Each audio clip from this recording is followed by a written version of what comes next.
I don't know whether you hear anything, but I have neighbors who, believe it or not, have I'll have to tell you later. They have two autistic daughters who scream. Okay. I hope it doesn't happen now.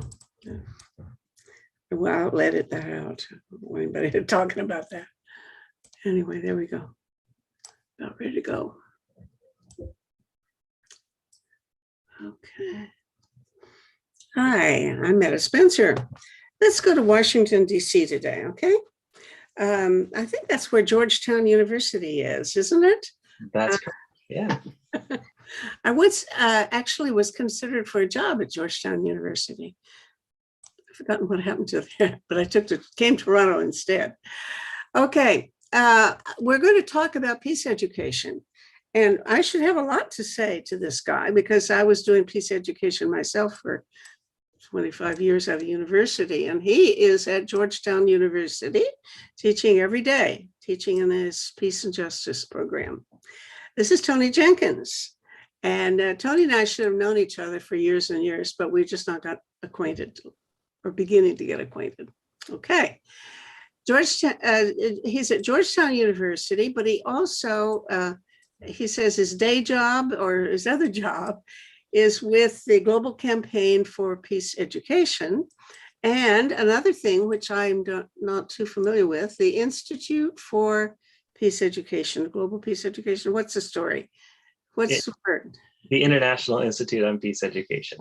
All right. Started by Betty Reardon, a wonderful woman who used to be at Columbia University, right? Correct, yeah. Okay. So, hi, Tony. It's nice to meet you. Hi, Metta. Thanks for having me today. Yeah. Okay, we're going to have a good time. I want to know, I guess, about your, the main reason I came to you was that I thought we should talk to all the various important organizations doing really crucial peace education work. And your outfit sounds, it's got the right title. It's a global campaign. So, and I got to you through the International Peace Bureau, where I used to be on the steering committee. And so I knew that this was a sort of not a wing or branch of it, but you're connected in some intense way, right? Oh, absolutely. Absolutely. If we think of, the International Peace Bureau as having kind of the broad mandate of eliminating all wars, then peace education becomes obviously a really critical tool and component in that whole big picture, right? Mm-hmm. So that's where we kind of fit in with them. We've certainly worked with the International Peace Bureau over the years. Mm-hmm. Okay. Well, we should say that the International Peace Bureau is, I think, the oldest existing umbrella organization of peace organizations in the world, and famous because it won the Nobel Peace Prize very shortly after there was a Nobel Peace Prize. I mean, one of the first outfits to receive it, and has existed ever since. With, one of the things they do is, I had a conversation a couple of weeks ago with guys in Barcelona who are in charge of this global campaign, global GDAMS, Global Day of Actions Against Military Spending.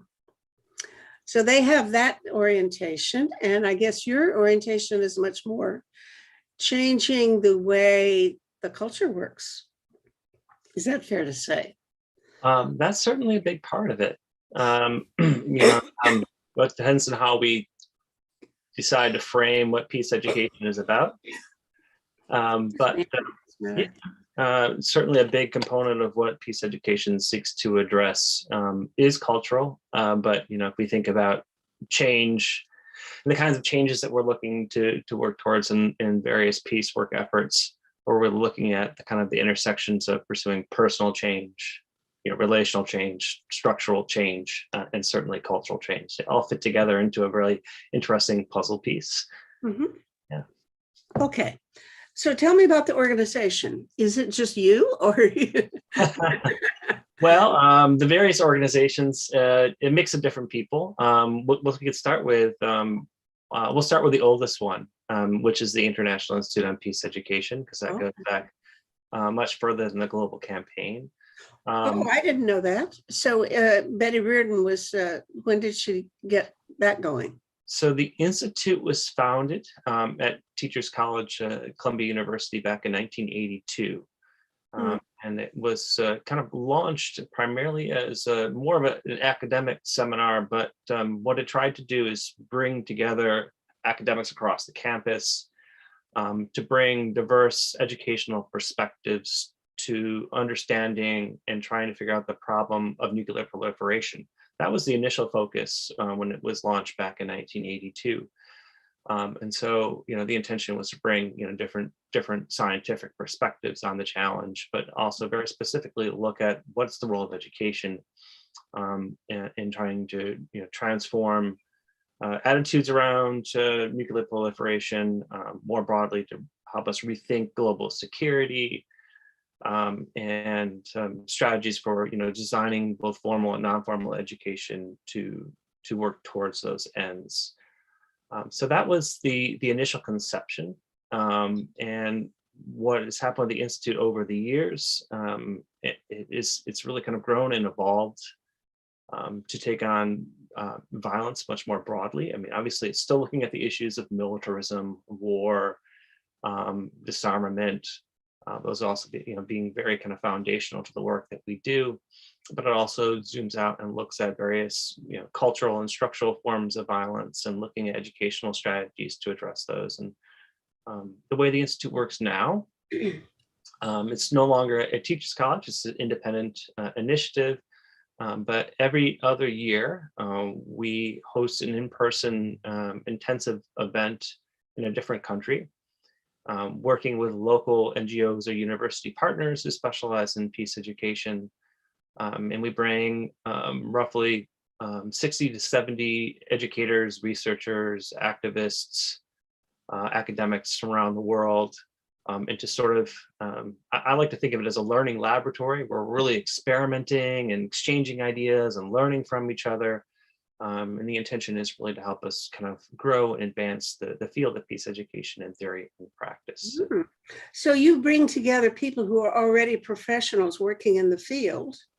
And I didn't even know that. How come I didn't go? Well, it's never too late.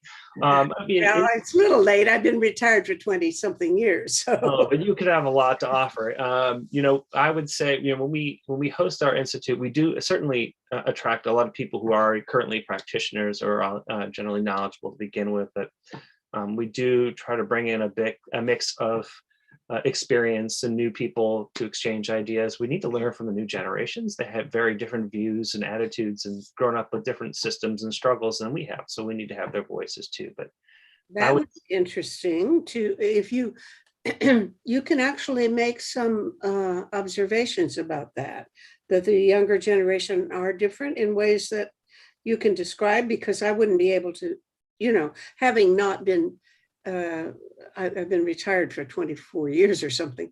I wouldn't know that. What can you say about how they're different? Well, I mean, I think generational attitudes and worldviews of the younger generations aren't as hampered by certain cultural and social assumptions and norms around violence and things of this nature. We could look to, I think one of the things that stands out the most in recent years would be the younger generation's attitude towards issues related to race and structural racism and their deep awareness of that as a problem, something that generationally we, I think, I'm still learning and catching up on, right? Or certain views and attitudes around gender norms and assumptions have been radically transformed. And a lot of that has been through, I think the really kind of courageous perspectives and attitudes of younger generations. And us older generations who have had these deeply entrenched worldviews about these things are much slower to change. Those things happen, right? Okay, well, that sounds like a whole different conversation that I ought to organize sometime to listen to people who represent those different points of view. Yeah.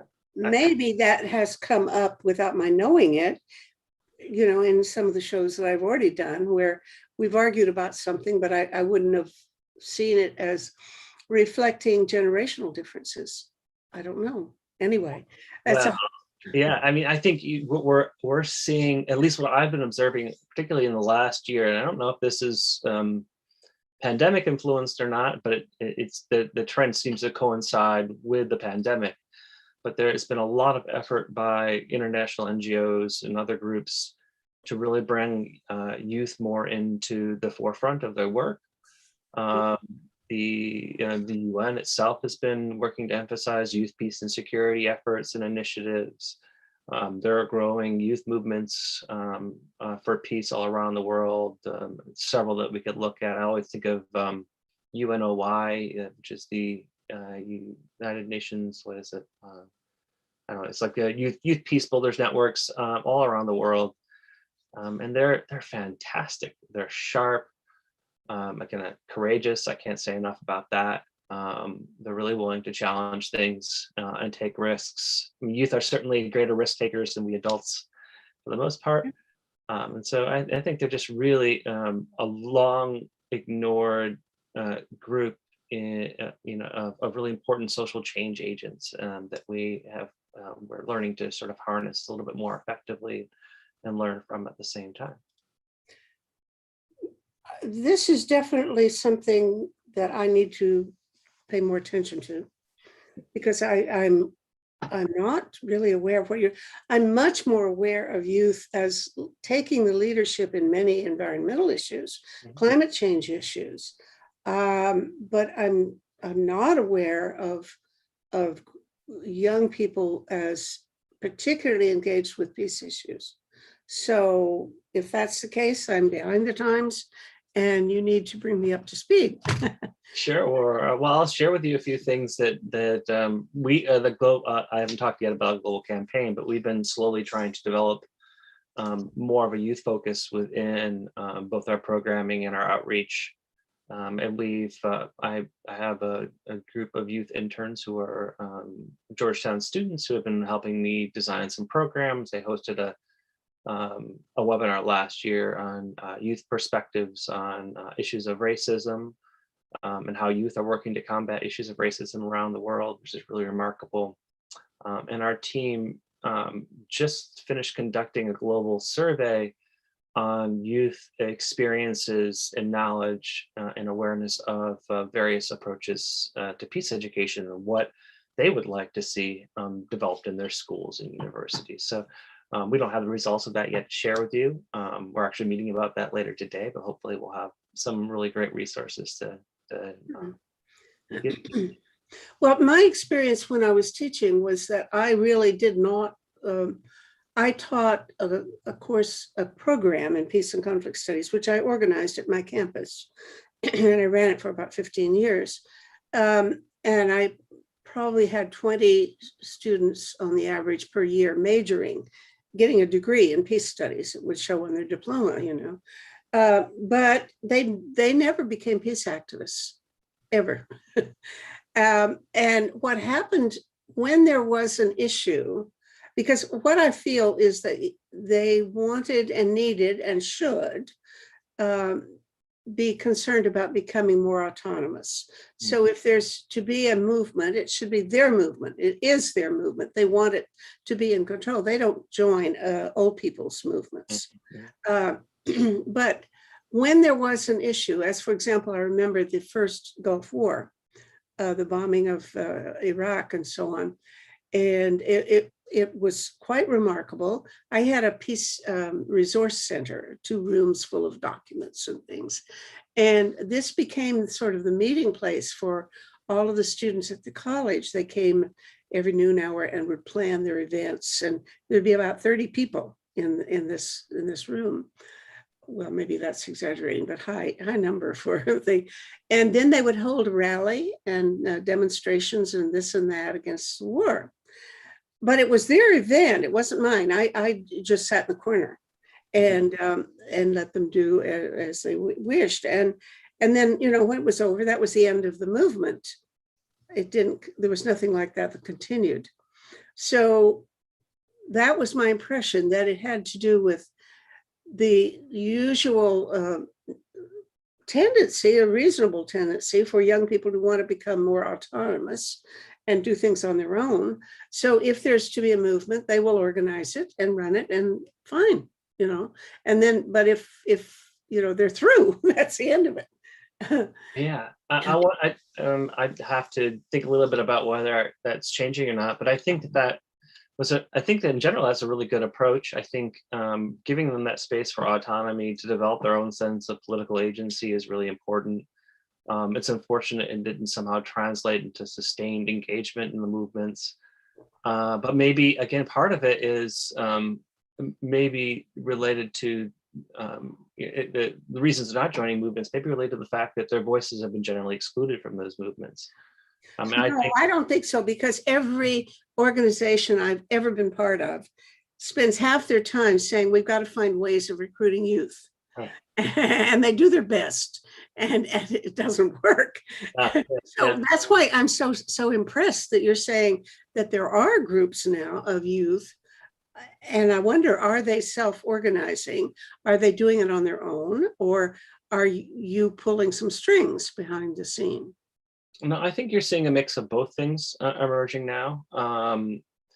I think some existing groups are doing a good job of involving youth, but not in superficial ways. You know, not just filling a void or a seat, but actually giving them meaningful work to do and really trusting what they have to offer.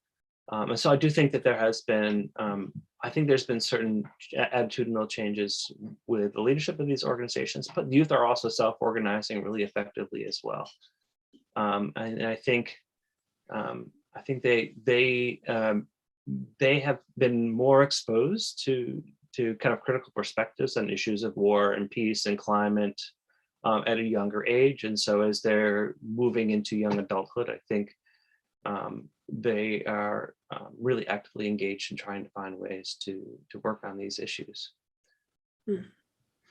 Okay. I think just in like the last 10 years, like looking at my students I teach, tremendous difference in knowledge and awareness of the issues. Really? Like to the point where, I mean, if I'm not doing my homework and finding out what's newest in terms of the cutting edge of the field and how people are thinking, that I'm behind, and I'm really excited about that. I really think that's a wonderful trend. I mean, that's not happening everywhere, obviously, but I do feel that oh my goodness, I hear the opposite. And I don't know what to believe now. You're really throwing some curveballs at me. I really don't know what to expect, because I talked to, for example, I have friends out in BC, Mary Wynn Ashford and Jonathan Down, who work together in going to public schools, high schools mostly, I gather, and giving talks about nuclear weapons. And they say that the kids have never heard of it. That's absolutely totally alien. They didn't know there's a problem. And they basically thought, as many people say in my presence, oh, well, that's the 1960s or so that you were worried about. And that's an old-fashioned concern. It's not a problem anymore, baloney. Hell, it isn't. But apparently high school kids never get taught in school. And at my university, so far as I can tell, there's not a single course available in a university that has a campus with 40,000 or maybe more. I don't know. Last I heard it was 40,000, but that was 20 years ago, students. And there's not a single course on nuclear weapons. And you can get a mixture of things on war. So they put together a program in peace studies at the university main campus. I was teaching at one of the suburban campuses in Mississauga.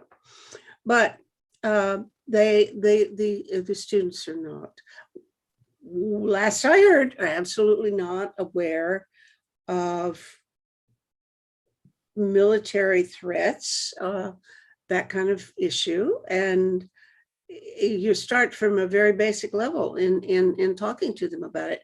So you're saying they're way ahead of you?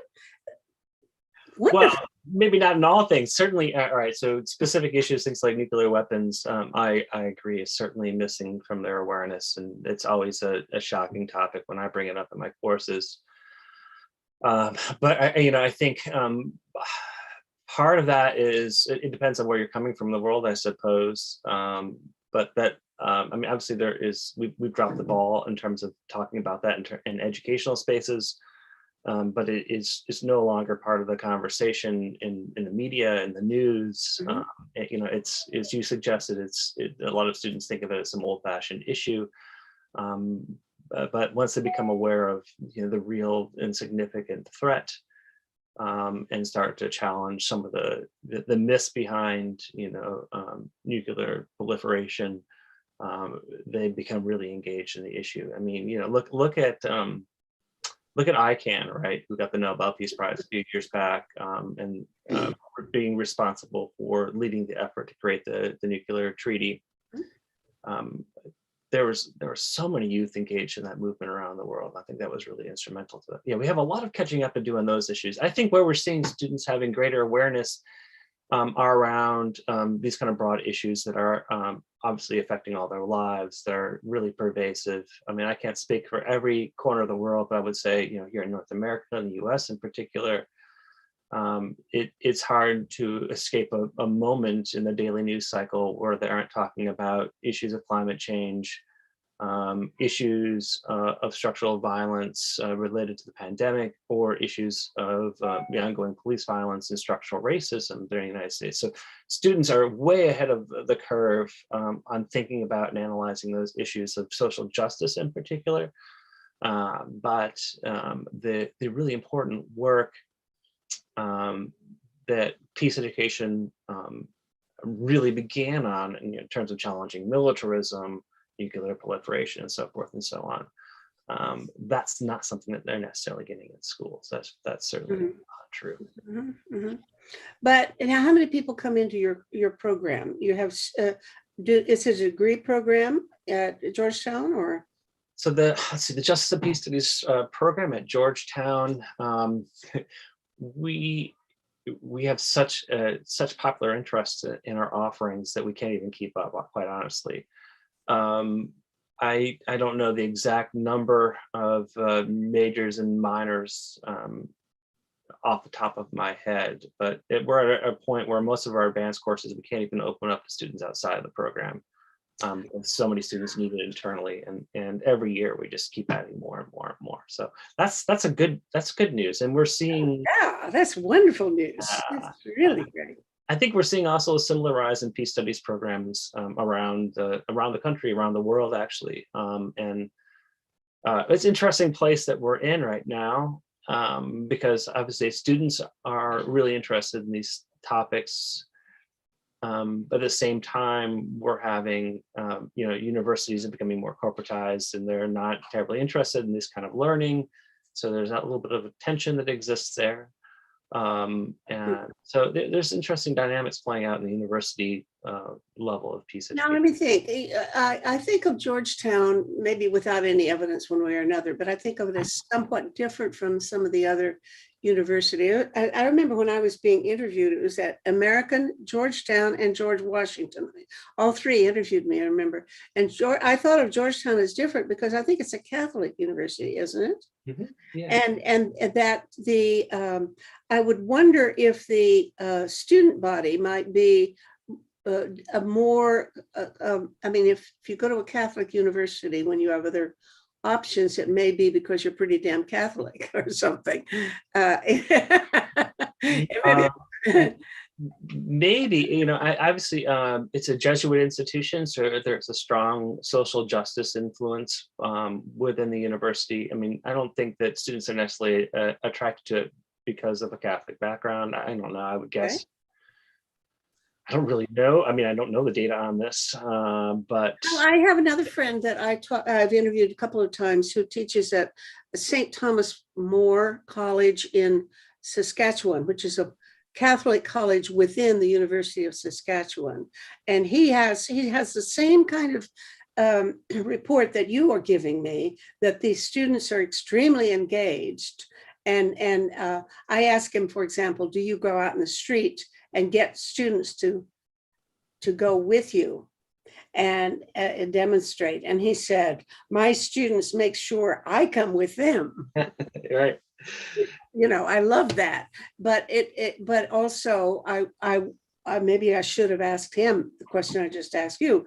Does it reflect a different student body from the population of, say, American or George Washington, or what's the other one in Virginia, George Mason? Mason. Those are all local Yeah. universities, aren't they? And all with strong programs in the social sciences. Yeah, and all have various programs in peace-related fields too. And having taught at both George Washington, George Mason, and now at Georgetown, all three Georges, Oh yeah. which I jokingly say makes me Georges. I think there are similarities in the student body, but there are certainly differences.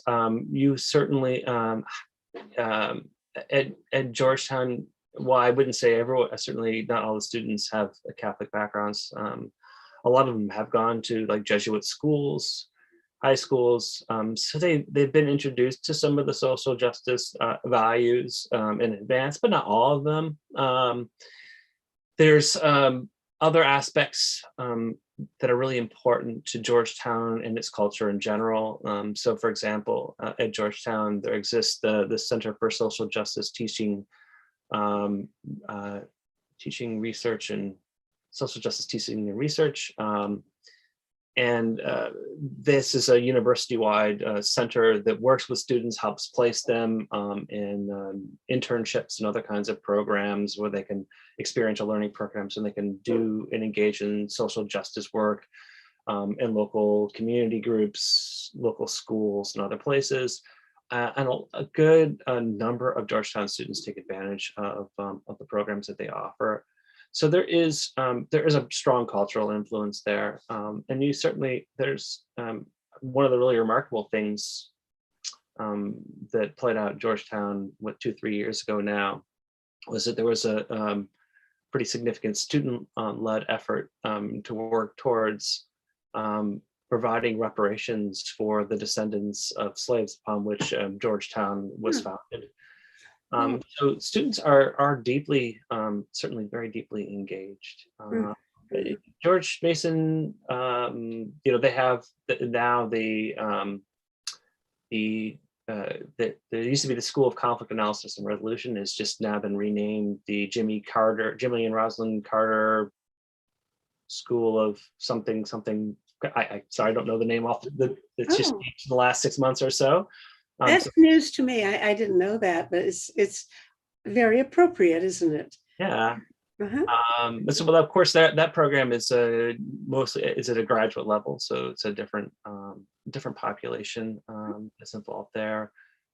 George Washington has a smaller peace studies program, but one of the things that they've done really intelligently in the way they designed it is they open up their peace studies intro course as meeting one of its kind of core university requirements that all students need to take. I mean, there are other courses they could choose from, but a lot of students gravitate towards it because I think they're really interested. And I always thought it was a challenge when I would teach that course there. I think a lot of students showed up because they thought it was just going to be easy. Right? And you taught it. Yeah, and I taught it, and so I saw that as a challenge. My job was to try to light a fire in them, to be more critical and more engaged in their world, and to at least walk out of that course with peace studies providing a lens for how they could look at the world around them, but also all their other studies, to see kind of challenge some of the perspectives maybe they were learning from political science or international relations courses. I always find it fascinating. Any students that I have that take my Justice and Peace Studies courses who maybe are majoring in international relations at any of these institutions, they always walk away saying, whoa, that really challenges a lot of things that I've been learning for the last 3 or 4 years. And so. Well, here's another thing that happened to me. And I just wonder how widely that tendency exists. And that is, I organized the Peace and Conflict program, which meant I went around to all the people teaching in history and political science and even psychology and sociology and a number of different philosophy and everything. And I tried to find courses that belonged sort of within this general framework. Well, everybody was glad to play except the political scientists, and they wouldn't allow me to count political science toward a degree in peace studies because they owned the field, and they basically thought that we were interlopers, had no business treading on their territory. Well, I'm imputing things to them that I shouldn't without actually hearing it from their voice, but that was my interpretation of what it meant. They didn't like the idea. Have you encountered that kind of Yeah. territorial imperialism or something? Oh, absolutely. I won't say what specific institution, but if anyone did their homework, they could probably figure it out. I'll give a story that illustrates this really well. So I was teaching a special seminar on rethinking global security with a small group of students a few years back. And really fascinating, enlightening course, but the idea was to really stretch our boundaries of our imagination, to really kind of apply some lenses of peace research to rethink a militarized approach to global security, what the world could look like if we could model an approach that embraced more of a view of human security and more people-centered approach and less military and so forth and so on. And so my students were given kind of a final assignment where they were going to develop some aspect of this new system design. And we wanted to have a session, a public kind of, we have so many webinars now, I forget, a small conference, an in-person thing, imagine that, where they're going to share these ideas. And we wanted to bring in faculty from international relations and the global security program to have a conversation to hear the voices of these students, but then to have conversations with these academic scholars on their views for like, how can we radically rethink global security, what needs to be done, and so forth. So the students with my support, we wrote to, I think, close to 40 different faculty members. Every single one of them turned us down to join us on this panel. Oh my. So in very polite terms, but some whatever scheduling things that they said they had or whatever. But so it was. But that's not a terrible surprise to me. I mean, there are certain things that we certainly do. I think that there are some territorial turf wars in academia. There always have been. And peace studies and peace education is a very interdisciplinary, and I would say more of a transdisciplinary field where we see the core problem is violence, and we need to apply all these different academic lenses to trying to unpack that problem. We all have something to contribute to it. And if we can't do that, we're never going to get, we're going to just continue to have this impasse. But then there are also, I feel, I mean, this is my perspective. I still feel like a lot of global security and international relations programs have not evolved much in the last half century. So they're still teaching schools of realism and rooting whole theories of security that are rooted in the idea that humans are innately violent, and then therefore we need violent mechanisms to control people. These are views that are,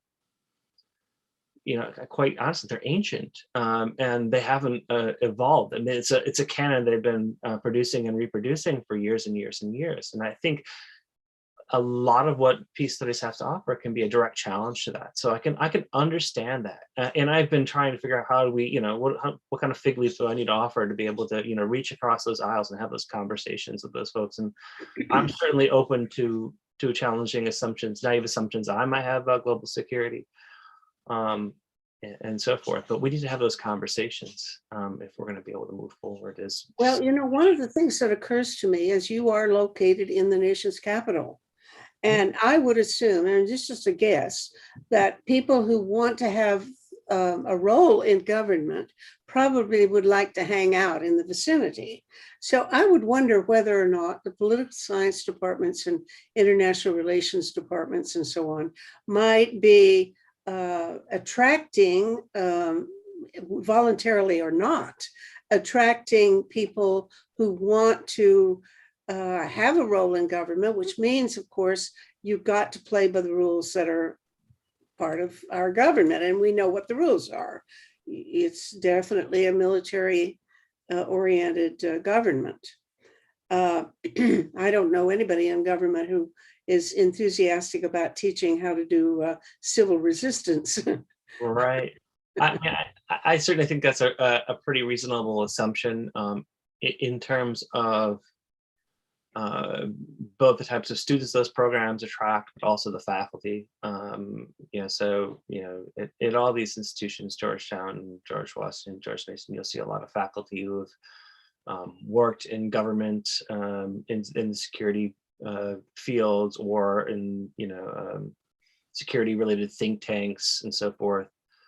So that these are sort of normal expectations. But on the other hand, there are people like you, and there are people like Mubarak Awad, who's in the vicinity, and so on, and all these programs that you've mentioned that are thriving, I presume.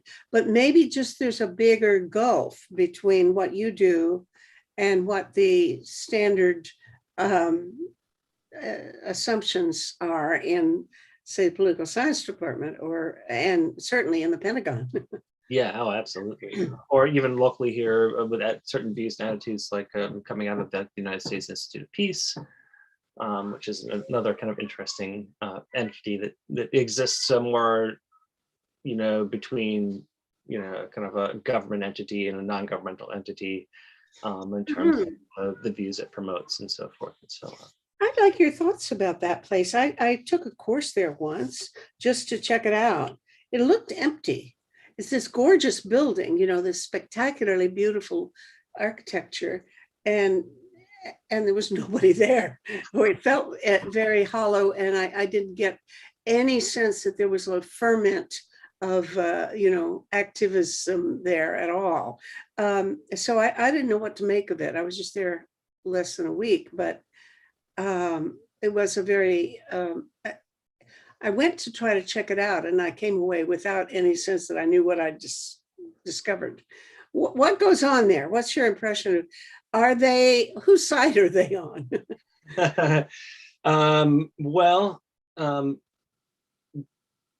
boy, that depending on who you ask that question to, you're going to get very different responses. My experience with USIP has been generally very, very positive over the years. I think internally you have really great staff who are, I think, really kind of well versed in fields of peace building and peacemaking, and even looking at issues of civil resistance. And I think that they've done, the folks who are in charge of sort of their educational outreach do really good work. But the institution is obviously deeply politicized, right? So while it is supposedly an independent institution, its governing board is politically appointed. And typically, and I might have this wrong, but I seem to recall this is the way it is that it's evenly divided sort of between the two parties in terms of the board's leadership. And so I can't say that either of the two parties looks like a party of peace to me. No, not terribly. I think there's been a lot of kind of political turf wars over the years with the Institute. On one hand, we have some people will push back on it, say, well, isn't that sort of what the State Department exists for in terms of their international outreach and training that they might do? But I think they walk a fine line, and in general, I think they've done a really good job over the years of trying to gently persuade politics in a more peaceful direction. I think a lot of people say they come up short of being a true peace institute. I think what you'll hear more is that they emphasize conflict management as their primary, orientation in terms of the way that they kind of train and help operationalize work in the field. Certainly trying to reduce, violent mechanisms and so forth and so on. Okay, let me see if it is reflected in something that I understand has gone on or is going on, which I don't know anything about. And that is, I'm occasionally in touch with people at Peter Ackerman's outfit, the Institute for Nonviolent Conflict. Is that the name of it? Institute International, I can't remember it. Yeah, ICNC, Yes. ICNC, the International Center for Nonviolent Conflict. Yeah, okay. Now, I understand they have moved to a building that is adjoining and is probably part of the U.S. Institute of Peace. There's a big, ugly building right next door to this gorgeous building. And I didn't even notice the ugly building, but that's where they, I believe, were moving. Now, that means that they're somehow affiliating or something with that outfit. Now, that was news I heard 6 or 8 months ago. Do you know anything about that and what that means? Yeah, I heard that too, and I don't know much more about it nor what it means. I don't know that necessarily means a specific affiliation. So I know, for example, at once upon a time, at least I heard these rumors that USIP was struggling financially, as they always are, because their budgets are never really what they asked for. And in that big, brand new, beautiful building, I've often heard that they were trying to rent out some space to some like-minded organizations. So I don't know if that's what's happening or not. I'd have to, talk to the folks over at ICNC. But yeah, I've never really followed up on that. I'm certainly curious. Okay, well, we both could go do a little detective work before we start opining on the subject. Yeah. Okay, maybe we should go back to this Institute for Peace, because you have every couple of years you have like a training or a conference, or what is it you put on? And tell me about the most recent one. Yeah, so I don't know. The training really fits the bill. Training seems to be, it imposes or implies kind of a top-down thing that we're providing some specific skills, et cetera. I don't know if conference really fits the bill either, because it's definitely not a conference. Again, I describe it more as It goes on for weeks or something. Is that right? it goes on. It's typically 7 days, intensive days. From the moment you wake up to the moment you fall asleep, and then you're dreaming about it too. But I describe it better as sort of a learning community, kind of learning laboratory, where everyone is somehow contributing to the program and learning from each other. In that space. We actually had plans to be in Mexico City this summer, Oh, but because of COVID restrictions, we're postponing that. As you can imagine, the way I'm describing it, this sort of the in-person aspect of this is really important. We're going to have a few virtual events later this summer to kind of fill the void, but we're going to postpone until next summer, the summer of and then do it in Mexico City or elsewhere? Yeah, we're going to be in Mexico City, a little ecological retreat center. That's where we'll be held. And we're going to open up the Institute for the first time now, and it's 30, almost now 40 years. Is that right? My goodness, almost 40 years. It'll be 40 years next summer. We're going to actually open up the Institute at the end for 2 days for a much larger conference. So we'll go from 60 or 70 people to a few hundred people. With the opportunity, our goal is to try to bring in more educators from Mexico to be able to hear and learn from what was happening during that week, but also to bring in other guests from around the world to share in a more kind of traditional conference format. Who puts on this? It must be an expensive operation. Well, it is it's an interesting challenge organizing it. But one of the reasons we went to an every other year model is we're really trying to subsidize the cost and make it affordable for people. So for example, the fees that we had kind of calculated for Mexico would have been for the whole week, everything included food, lodging, local transportation, materials, around $500 US. Hmm. Pretty remarkable. You can't do anything in the world for $500 for a week, right? You couldn't So even buy a hotel room for that anywhere near it. exactly. So we always try to be really kind of creative and dynamic, work on a shoestring, but we also worked upon a lot of different kind of sponsors. We get grant-based support. Sometimes we get support from various development agencies around the world. So the previous institute that we hosted was most previous was back in 2019 in Cyprus. So we were actually held our institute in the buffer zone, but we had support from the European Union and That's fun. yeah. About you in the buffer zone. Oh my goodness. I didn't know there was anything in the buffer zone. Well, it's there's not a lot in the buffer zone. There is in the center of Nicosia, there is a kind of an area of buildings that the UN peacekeepers obviously manage, but there is a community center there called the Home for Cooperation that hosts a number of different NGOs from both sides. Huh?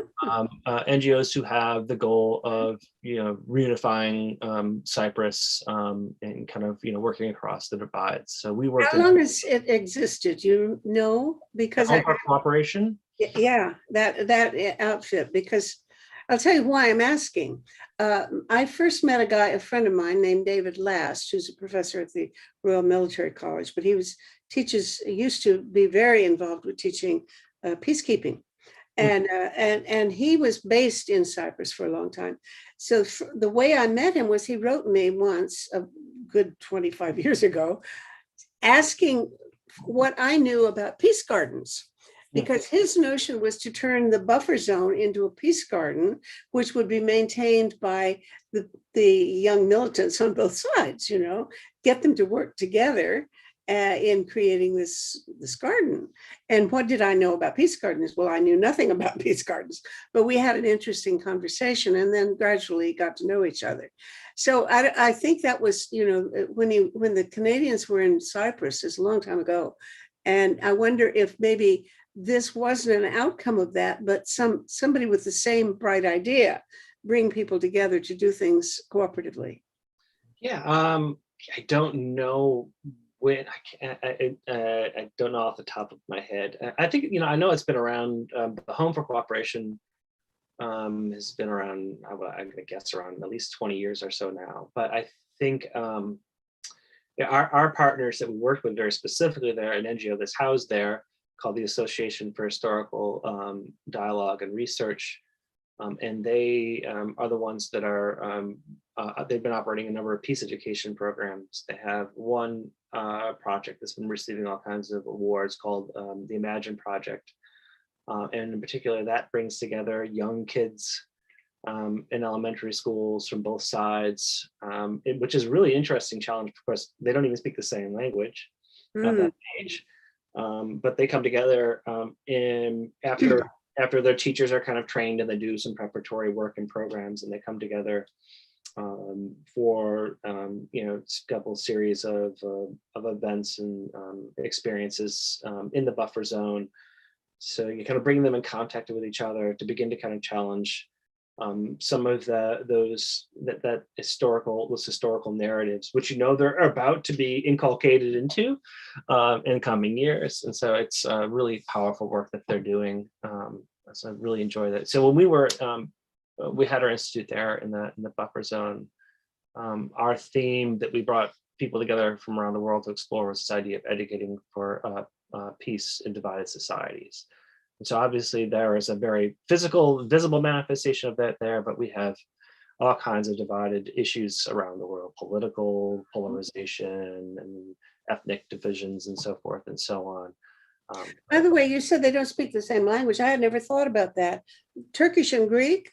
So what else? What do they eventually learn so they can talk to each other? Do they call themselves Cypriots? Do they both groups call themselves Cypriots, or do they say I'm a Turk or I'm a Greek? Yeah, I better get this right. The Cyprus. So, well, eventually, as I get older, I do believe both school systems teach English, so that would be a common language eventually to work with. I don't know so much about. I can't guarantee that that's necessarily the case in the north. Hmm. But in the south, in which is the primarily the Greek, it is the Republic of Cyprus, which is officially recognized as a state by the European Union and the international community. But the North is not considered an official state entity politically, so it's more of a kind of considered like a Turkish occupation of that space, that land. Um, so that's more or less. Okay, it raises all kinds of other questions I never thought to ask before, and this isn't the best place to go into that. Yeah, I wish I was more. I mean, I'm learning more and more all the time. I certainly wouldn't consider myself an expert in Cyprus, but there are all kinds of issues related to that in terms of economic differences and others. I mean, to even import anything into the Turkish North, it has to come through Turkey and there. Oh, Um, I forget what they actually what they. There's an official term that they use to describe the Turkish North. I can't think of it off the top of my well, head. do you think that I don't know whether this is a fair question, but do you think it is Turkey that is demanding a continuation of that hardline approach? Or is it the people themselves there who are intransigent? Um, a, a combination of factors. I'm certain. Certainly, there's pressure coming from Turkey, but I think a lot of the political attitude comes from the local leadership as well. Yeah. Because you would have thought, in the days when Turkey was still hoping to join the EU and NATO and everything else good and holy, you would have thought they would be more amenable to finding a solution to the Cyprus dispute. Yeah. But they didn't seem to, and now I'm not surprised that they're being kind of difficult. Yeah, well, I mean, in fairness, certainly terrible political blunders on both sides over the years. You can't really point fingers at one side or the other. Really? Okay. I mean, just looking at, I mean, what I'm most familiar with, just sort of the educational climates there. And so both in the North and in the South, they continue to promote very one-sided historical narratives in educational systems. So that's deeply problematic.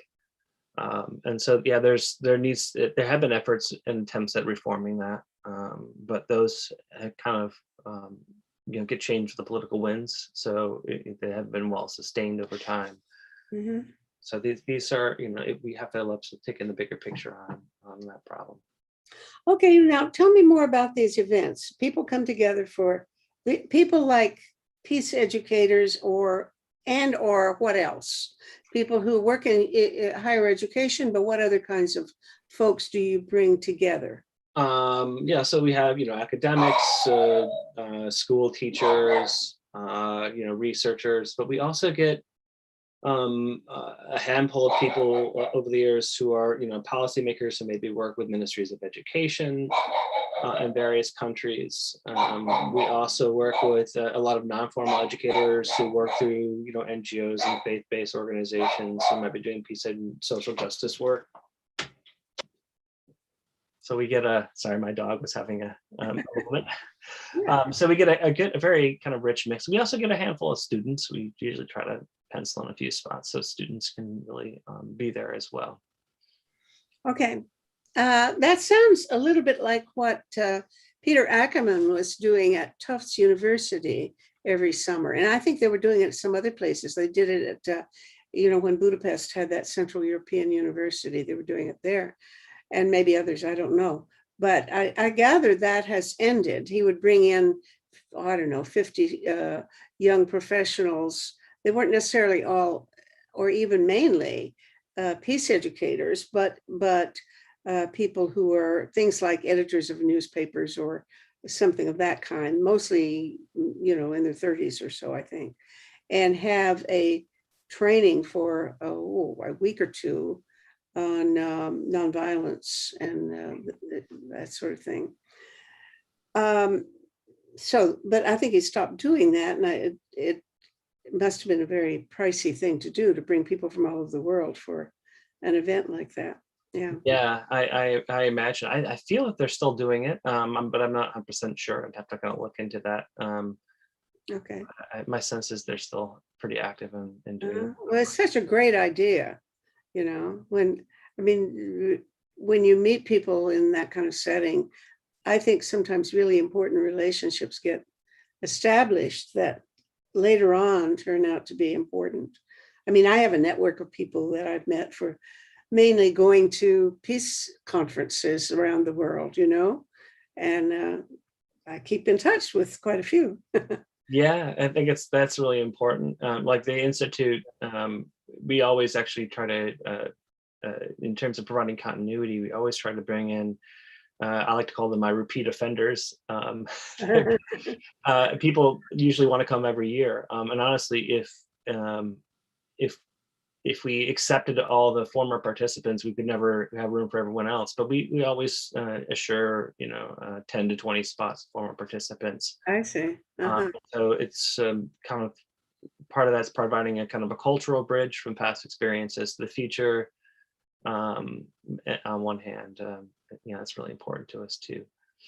Yeah, when we started, I had in mind that it would be fun to talk about our various ideas of how to influence culture, because I don't think we have a lot of time left for that, but but I would like your thoughts, because I see peace education as really the main goal.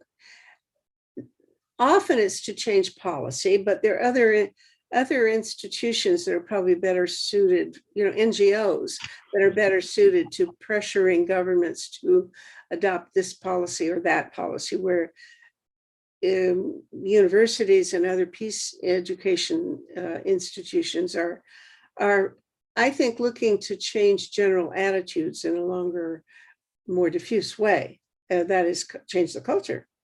Yeah. And I don't know whether you see it that way or not, but I wonder, I've been giving a lot more thought about how to change culture in away from the basic militaristic assumptions that I think pervade our society, modern society everywhere. It's not ours in particular. It's every society that has a TV set and a computer with the internet on it. We've all got the same culture in a sense nowadays. What are your thoughts about priorities and tactics of influencing political culture? In 30 words or less. 30 words or less. I don't have much time left. I got a lot of thoughts on that. I think you're right, and then the peace education is often oriented towards this kind of culture of peace work, and I think it's really important.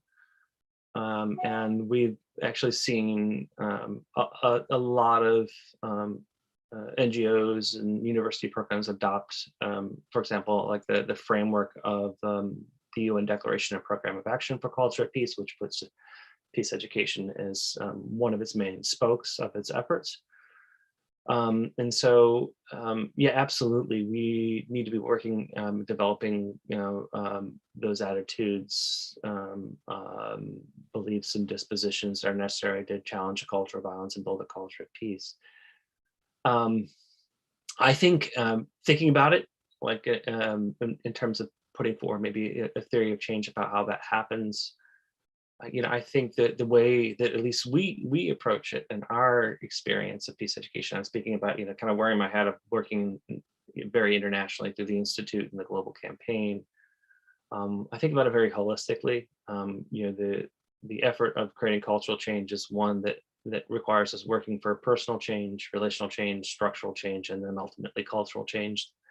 So changing, understanding that changing in one is going to influence the other, and so forth and so on. Mm-hmm.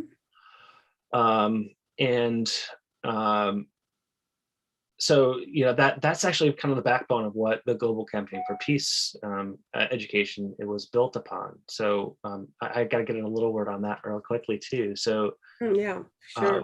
the campaign was launched in 1999 at the Hague Appeal for Peace Civil Society Conference that was held in the Hague, in the Netherlands. So this was the world's largest civil society peace conference, right?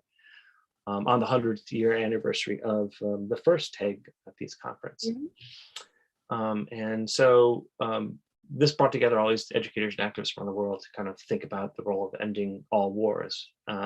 And they came up with this Hague Agenda for Peace and Justice for the 21st century, which outlines a whole set of different principles of things that you need to be able to work towards a peace system in the world.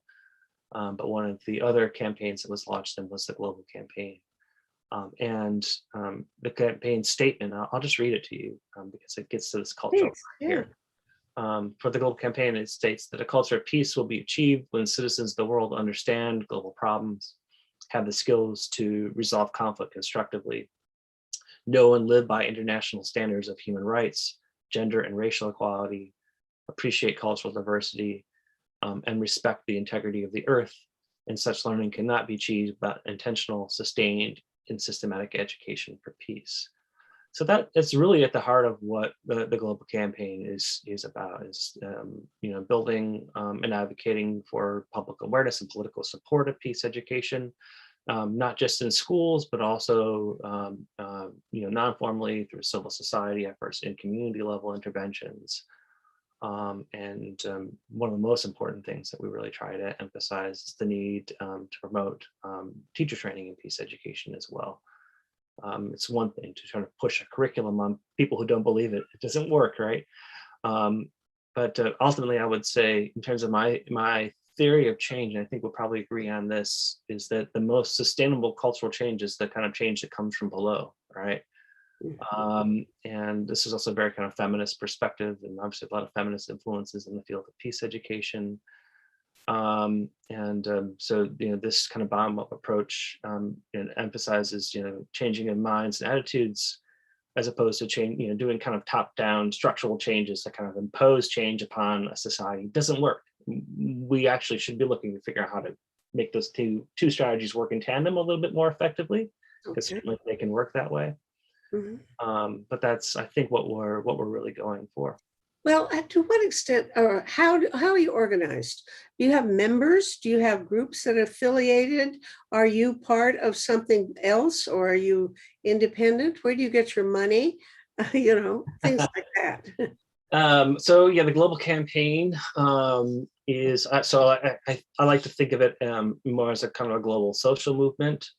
So it is a loose-knit network of educators, activists, advocates, and policymakers and others who are members in the sense that they agree to support the goals of the Global Campaign and work towards that in advocacy and in practice. More recently, we've been working to create a global coalition of organizations around the world who, so we also recognize that change is most effective when we're kind of working at a coalitional level with and through existing institutions that are all working on different parts of the peace puzzle, but see peace education is really critical to their work. To what extent do you include organizations that are not normally defined as peace groups? For example, I'm doing this thing, a Project Save the World, and we have 6 global threats. War and weapons is just one of them. That's the peace segment. But we also have global warming. We have famine, pandemics, radioactive contamination, and cyber attacks. Mm-hmm. So all of those we see them as interdependent and linked. They're not normally considered part of peace actions. And they function more or less as in separate silos. For example, the pandemics group, they're mostly run by governments, public health departments and officials and things like that. But really, we need to think of ourselves as all part of the same project. And I don't know another group that has as broad a definition as that? When you say you're looking to be more inclusive, how wide a span of inclusion are you aiming for? I don't have a specific, parameters that we've set for that necessarily, but I mean, all those things that you've just described to me represent various global threats to peace. They all represent various forms of violence that we need to address. I mean, there's peace education isn't just concerned with the traditional kind of global threats of militarism and forms of direct violence. It's also concerned with various things, like the various forms of structural violence that that we're seeing again in the world these days, in terms of issues of structural racism and social justice issues as well. All those things kind of weave together in creating this broader culture of violence, right? So for us, we certainly are trying to help develop a more holistic understanding and definition of what peace is, and how we need to be working at all these various intersectional levels to achieve it. And so for us, we're not going to exclude people. That's not our intention, but we really want those just simply an embracing of our basic values. And I think people are getting to see now that education, whatever the issues they're tackling, it plays such a vital role in working towards the cultural change that we're talking about. Mhm. That you can't do it without it. So we've tried for too long, right? Absolutely. Okay, this has been fun. We're over time, and so I'm going to have to trim, which is always hard because this is going to be fun. I want to leave every word in. It's been an excellent conversation. I really appreciate it, Tony, and it's great to meet you. I really enjoyed it myself. We have a lot to follow up on. I'm looking forward to maybe a future conversation as well. Indeed. Carry on. Bye.